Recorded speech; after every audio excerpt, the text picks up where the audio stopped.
السلام علیکم، میں ہوں مطہر شاہ اور آپ دیکھ رہے ہیں مطہر اسلامک آفیشل۔ دوستوں، اللہ جل شانہ نے اپنے بندوں کی دنیا اور آخرت کی کامیابیوں کا جو معیار ہے وہ اعمال پر رکھی ہے۔ اگر انسان کے جسم سے نکلنے والے اعمال اللہ جل شانہ کے احکامات، اللہ جل شانہ کی منشا کے مطابق ہوں گے اور حضور پاک صلی اللہ علیہ وسلم کی سنت کے مطابق ہوں گے تو اللہ پاک اپنی قدرت سے اس بندے کو دنیا اور آخرت میں کامیاب کر کے دکھائے گا۔ اگر انسان کے جسم سے نکلنے والے اعمال اللہ پاک کے احکامات کے خلاف ہوں گے، اللہ پاک کی منشا کے خلاف ہوں گے اور سنت کے خلاف ہوں گے تو اللہ جل شانہ اس بندے کو دنیا اور آخرت میں ناکام کر کے دکھائے گا۔ تو کامیابی اور ناکامی کا معیار دنیا کا کوئی چیز نہیں ہے، دنیا کا کوئی سبب نہیں ہے۔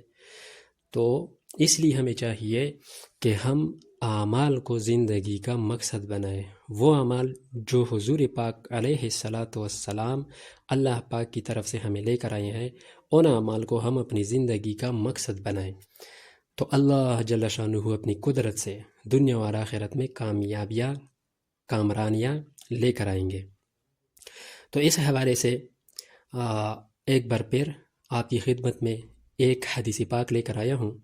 حضرت عطا بن ابی رباح تابعی رحمۃ اللہ علیہ فرماتے ہیں کہ مجھے یہ حدیث پہنچی ہے کہ رسول اللہ صلی اللہ علیہ وسلم نے فرمایا، جو علی الصبح سورہ یاسین پڑھ لے تو شام تک اس کی حاجتیں پوری کر دی جائے گی۔ حضرت عطا بن ابی رباح تابعی رحمۃ اللہ علیہ فرماتے ہیں کہ مجھے یہ حدیث پہنچی ہے کہ رسول اللہ صلی اللہ علیہ وسلم نے فرمایا، جو شخص علی الصبح سورہ یاسین پڑھ لے تو شام تک اس کی حاجتیں پوری کر دی جائے گی۔ یہ حدیث مشکات شریف کی حدیث ہے۔ علی الصبح کا مقصد صبح سویرے نماز پڑھنے سے پہلے، یعنی صبح کی نماز جو ہے اس سے پہلے یا صبح کی نماز کے بعد۔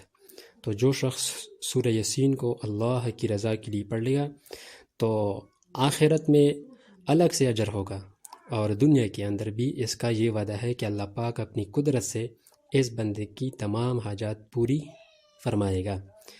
تو اس لیے میرے محترم بھائی بزرگوں، اللہ پاک نے اعمال کے ساتھ دنیا اور آخرت میں وعدے فرمائے ہیں، اسباب کے ساتھ اللہ کا کوئی وعدہ نہیں ہے۔ تو ہمیں چاہیے کہ ہم اعمال کو اپنی زندگی کا مقصد بنائیں۔ انشاءاللہ ملیں گے اگلی ویڈیو میں، اور اس ویڈیو کو جتنے بھی ہو سکے اپنے تمام مسلمان بھائیوں تک شیئر کریں۔ جزاکم اللہ۔